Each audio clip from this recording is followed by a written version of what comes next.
playing. Like, let's go out here and let's play West Virginia basketball, and that's what we came out and did. Sorry if you've been asked. What kind of happened during that run where you guys were so successful? I mean, 21-0 doesn't just happen. Yeah, I mean, defensive stops, consistent stops, and really executing on offense. I mean, I think in the second half, the first 10 plays we ran were plays called by Coach Huggins, and for us to go out and execute them and score on each of those plays and get stops, and just going out and following the game plan, that worked for us in the second half. Yeah, I was kind of curious. I mean, you've been here a short amount of time, but obviously Hugs, put his place in history tonight. In the short time you've been here, anything that stands out about him, a story that you remember on what's made him such a good coach? Any favorite locker room story? Or? He always tells us about Kenyon Martin, a player he always used to coach, and just how tough he was and how tough Javon Carter and Dax and players like that was.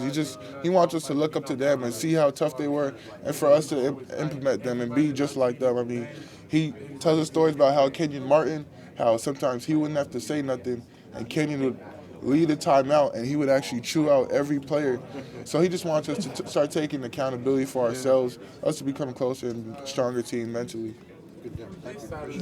A lot of teams, build themselves on scoring runs. This team builds itself on defensive, just shutdowns.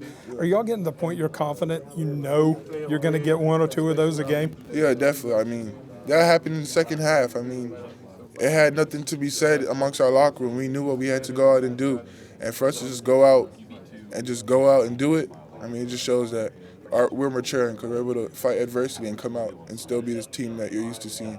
I know the steals are big, but do the deflections do just as much for disrupting offense? The deflections, I mean, Coach Huggins emphasized that deflection shows how active we are on defense. So, I mean, we aim for about 30 to 40 deflections a game as a team. That just shows our activity on defense. Why do you get so many? Just being up in the pass, just being annoying to the person on offense, just being that guy. Definitely. When Javon Carter was here, he talked about getting in the other guy's frame, getting his hand in the frame inside. That. Is that something you're trying to do too? Yeah, definitely. I mean, we watch Javon Carter and how they play defense all the time. I mean, just locking in and seeing how they played so hard, because I guess defensively, he was probably one of the best defensive players to ever play here.